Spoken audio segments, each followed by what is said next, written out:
Anyway, we are going to use a lot of computers in near future. So how to sit, how to manage yourself.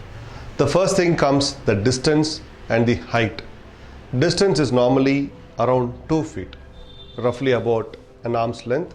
That should be the monitor in front of you. That's the first step. Second step is when using your computer, sitting in front of a monitor, you have to see far and near very often.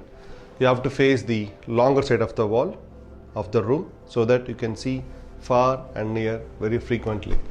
And lights has to be on top or from behind, but make sure that that light doesn't reflect on your computer screen. Next, forearm has to be supported well comfortably. Screen brightness has to be adjusted accordingly so that you don't get a jerk of it. And next, you can cross the screens in the four corners, or as a next, you can keep blinking very often.